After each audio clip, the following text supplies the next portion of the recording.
origins of human emotions. And to quote Sam, here's a quote.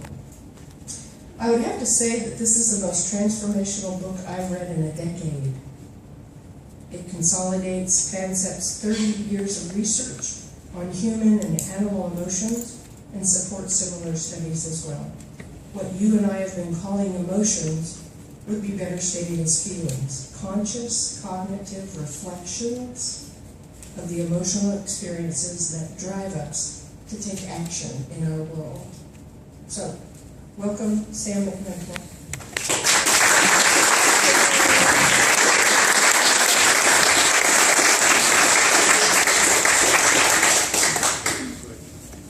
Thank you very much. Let's get my cheat sheet.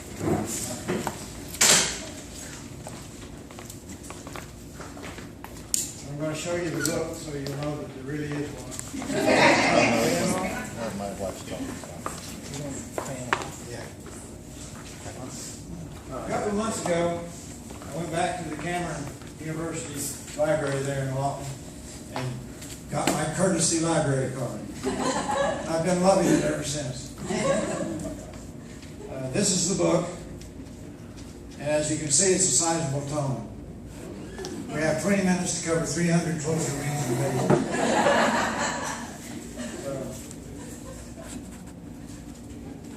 There was a stork that was meandering across the countryside, and a hunter had dug a pit trap and covered it nicely, and a fox came stalking the stork. And as the stork made his run to leap, the fox leaped at the stork, and they both fell through the pit trap. Well, immediately their enmity was over because now they were friends in the same situation. And the first thing the fox says is, "This is no problem. I can get out of here. I've got 100 ideas." All right, there's 100 different ways a fox could get out of here. "Stork, don't you have any ideas?" Stork didn't say anything, he just sat against the wall. Fox said, "Well, I could dig a little trench round and round and round, a little spiral staircase, and I could get out that way. Or maybe I could dig a little shelf up on this wall and jump and build a shelf on that wall, and I can jump back and forth that way. There's just 100 different ways I can get out of here." While he was still thinking about the 100 different ways he could get out of there, the hunter showed up. And the stork immediately fell down the bottom of the pit and played dead. And the hunter got the fox and bound him and tied him to the back of his horse to take him off to be slaughtered and turned into a fur coat. And while the hunter was down in the pit, he said, "Well, what's this old dead bird doing down here? I've no use for him." Picked the stork up and threw him out of the pit. As they were riding off, the stork said, "I have one idea."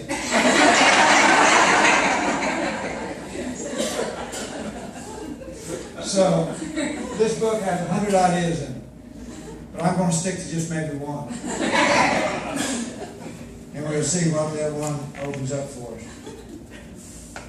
The main idea of the book, the main thrust of it, is that there's a few ounces of gray matter at the very base and midline of our brain. And in these few ounces are contained 7 different emotional systems. They're the ones that are function and empower our basic affects, our primary emotions, the really basic values that all of us share. And the amazing thing is that these same structures, anatomically very similar, and neurotransmitters are identical, are shared by all mammals, most birds, and some reptiles. So he can do studies on animal emotions and do the kinds of experiments on them that you wouldn't do on a human being. It's not nice to open up a human being's head and see, implant a little transmitter in there so you can excite different parts of the brain and see what emotion that's serving up. You can't do that to people, but he says, and some people think it's unethical to do it to animals as well, but he does it with rats and mice primarily. They're raised for that purpose.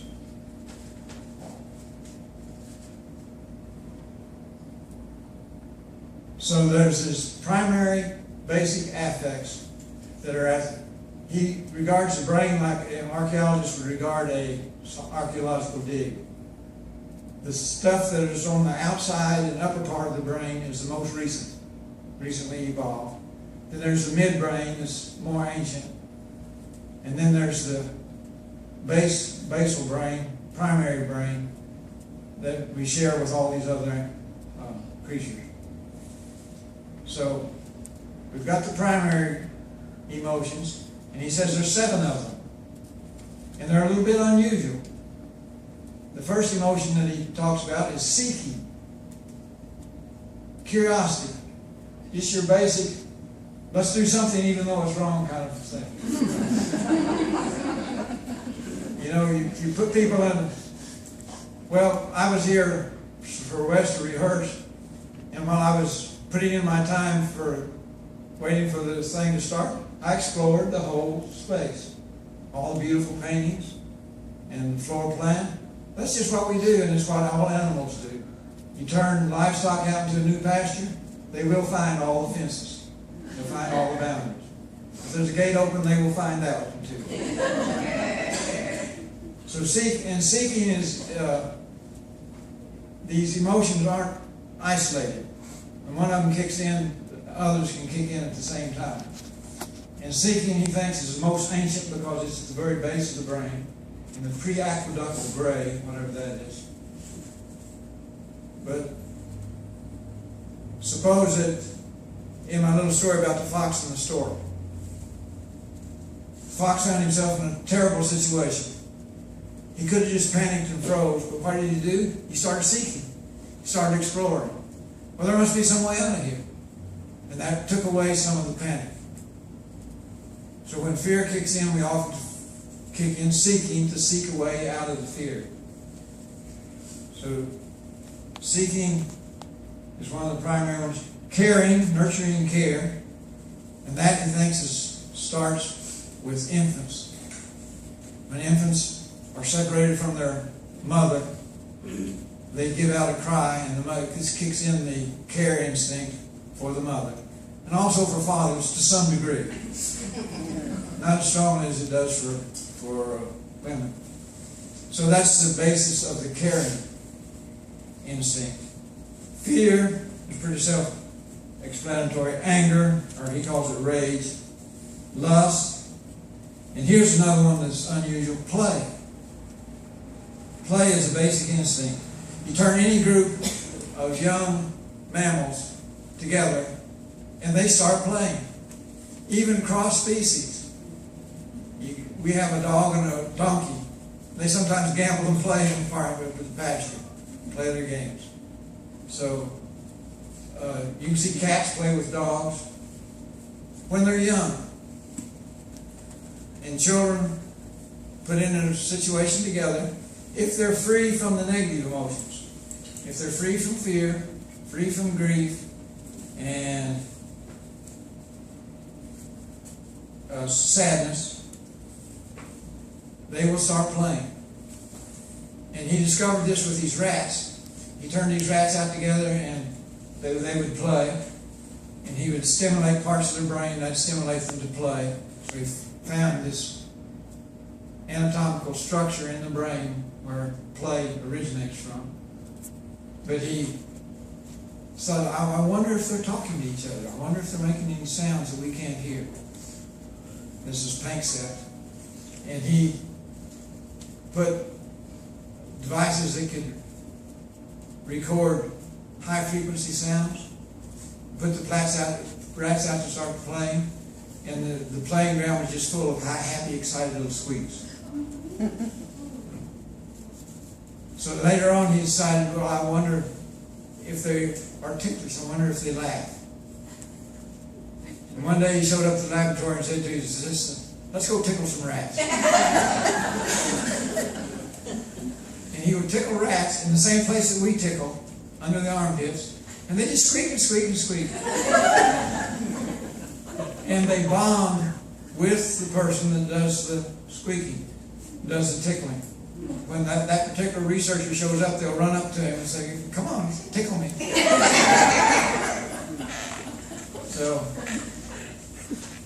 play is and he also says that much of the ADHD problems that we have may be resolved if we could put our children in a safe place where they could just play. Not organized games, not stand in line waiting for your turn to throw the ball or whatever. But just rough and tumble, king of the mountain, Red Rover, come on over, kind of play.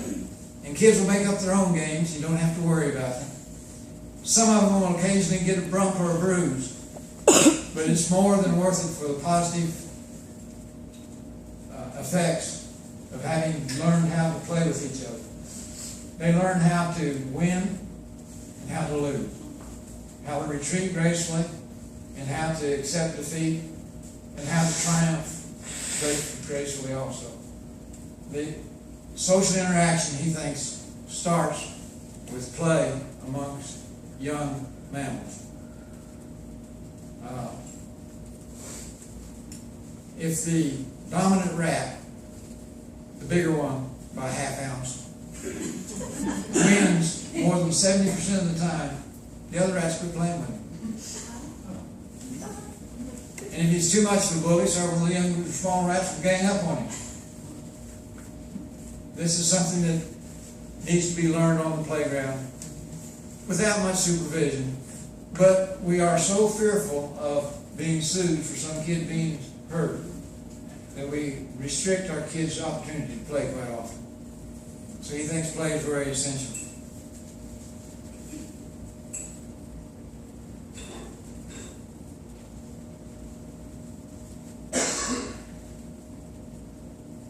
So one of the things that this schema opens up for us is there is hard scientific proof for the brotherhood of man and for our relationship and fellow feeling with our fellow animals.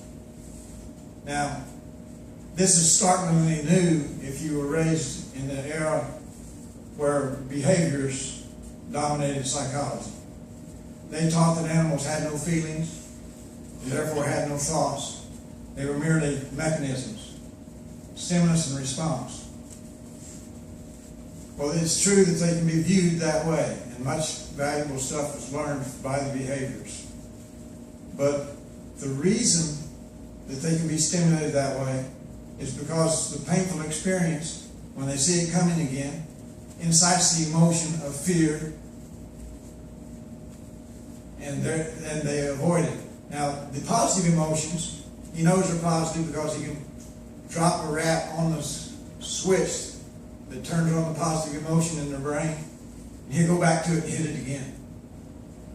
And again. And again. It's rats that are wired to be the negative emotions, they will avoid that spot. They'll hit it once and they'll go to the far corner of the cave. So that's the way he's decided that there's positive and negative emotion. And this reminds me a little bit of the Buddhist idea. You know, you're supposed to be mindful of body and mindful of feelings. Well, by feelings, the Buddhist says you either like it or you don't like it. Well, it's more nuanced than that.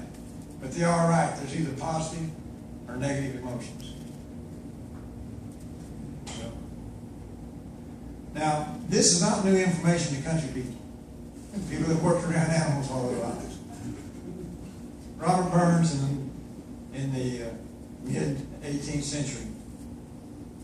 And this is in Lowland Scots dialect, which I'll leave some of it in the dialect, and I'll translate some of it for comprehension. We sleeked cower and timorous beastie, oh, what a panic's in my breastie. Thou need not start away so hasty with bickering brattle. I would be loath to run and chase thee with murder and paddle. I'm truly sorry man's dominion has so altered nature's social union, and justifies that ill opinion that makes thee starve at me, thy poor earth-born companion. I doubt not, whilst thou might thieve. What then? Poor beastie, thou must live. A small bite out of my trove is a small request. I'll get a blessing with what you leave and never miss it. Thy wee bit house he too in ruin.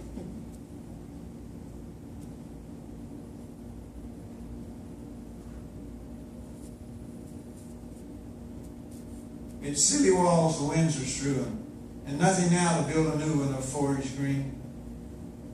With bleak December winds ensuing, both snell and keen. Thou saw the fields laid bare and waste, and weary winter coming fast. And cozy here beneath the blast thou thought to dwell, till crash, the cruel cold were passed out through thy cell. Thy wee bit heap of leaves and stubble has cost thee many a weary nibble. Now thou'st turned out for all thy trouble, nor house nor hole, to shield you from the winter's sleety dribble and blizzard's cold. But Mousie, thou art not thine alone. Improving foresight may be vain. The best laid plans of mice and men go off to glade, and leave us naught but grief and pain for promised joy. Still thou art blessed compared with me. The present only toucheth thee. But ouch, I backward cast mine eye on prospects drear, and forward, though I cannot see, I guess and fear. So Robert Burns put his, well, that clock says 10 minutes. Okay. So Robert Burns put his finger right on the nub.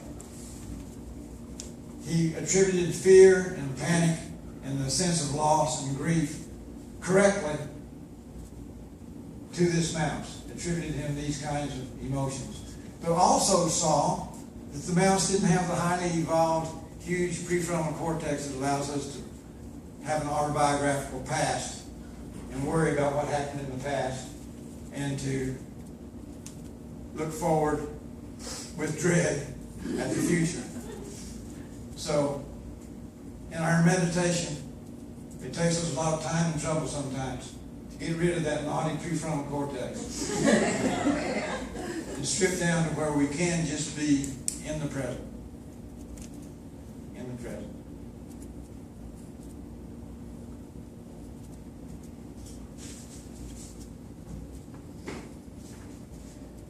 One of the things I really wanted to emphasize was that the negative emotions have an impact on the brain. Someone that's under constant stress, they can put these rats under stress at various ages in their lives. And note that the brain cells in the hippocampus actually shrivel and die away after a while. And the earlier in the development that they're put under stress, the more marked the effects are. So, if you want to imagine this world full of happy people, all you have to do is make sure that all young mothers are safe and secure and have good prenatal care, and that all infants are raised in safe, secure environments. That makes safe, secure men and women. This is a lens that we can use to look out at the world.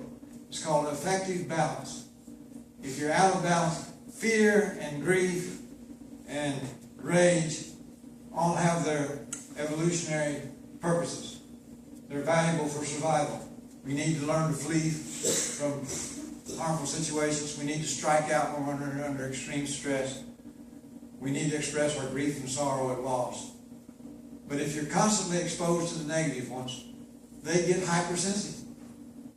And those particular structures in the brain grow at the cost and expense of the positive emotions. When I gave this church talk at my local church there in Lawton, my Unitarian church I attend, I said the Trayvon Martin Zimmerman thing was fresh at that time. And I said, the gun is a problem. You arm an angry, unbalanced person. He's more dangerous than without a gun. But he's dangerous with a knife, he's dangerous with a stick, he's dangerous with a rock, and he's dangerous with his bare hands. What you have to do is try to not raise dangerous people. And this, now, one other thing I'll stress right quickly. is that the negative emotions that cause the damage can be overcome to some degree by nurturing care. I'll close with a little folk tale. This is a Korean story. There was a young couple that got married just before the young man went off to war. And he was in the front lines and had a lot of hard fighting. And when he came home, she hardly recognized her husband. He wasn't the kind, gentle, sweet person that he had been. He was abrupt and unpredictable and harsh. And she didn't know what to do about it. She could hardly relate to him. And so she went to visit this Taoist sage that lived in a cavern on the top of a mountain. She climbed the rock steps to the mountain and went in. And he's facing the wall meditating. And she comes in and clears her throat a few times and coughs, and he just sits there. And he finally says, "Sir," and he doesn't turn around and says, "Yes, what do you want?" "Well, sir, my husband went away to war, and now when he comes back, he's strange and different." And the sage says, "Well, yes, this happens quite often. What do you want me to do about it?" He said, "Well, sir, could you make me a potion that I could give him that would make him the kind, gentle person that he was before?" "I don't do potions. Go away. You don't need a potion." So she went away, but the problem persisted. She goes back to the sage 2 or 3 times. So finally he says, "Oh, all right, I'll make you a potion. But it takes one special magic ingredient. It takes a whisker from a living tiger." "A living tiger? How can I do that?" "Not my problem." So she thinks about how to do this, and she takes some meat, and she goes out to where a tiger is known to be in the area. She makes a few calls, sets the meat down, and runs as hard as she can to a safe distance. And after a while, she observes that the tiger smells the meat and comes out and eats it. So she does this daily, and each time she retreats a little less far away. And finally, she stands there, trembling with fear, while the tiger comes up and eats right beside her.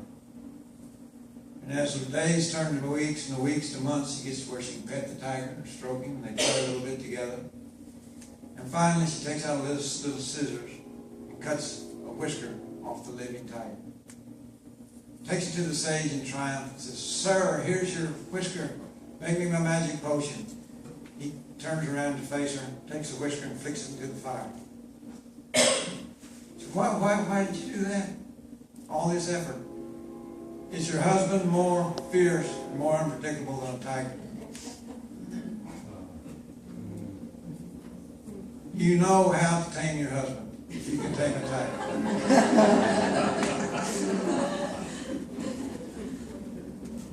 Nurturing care can cause those cells in the hippocampus to grow back to some degree. And before the lynch mob forms,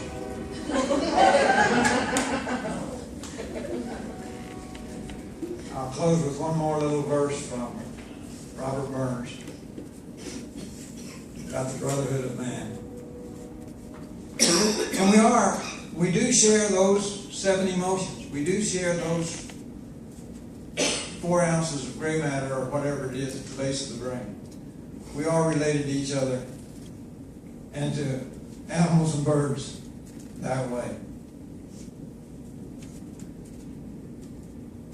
Then let us pray that come it may, as come it will for all that sense and worth o'er all the earth shall bear the greed and all that. For all that and all that is coming yet for all that man to man the world o'er shall brothers be for all that. Thank you very much.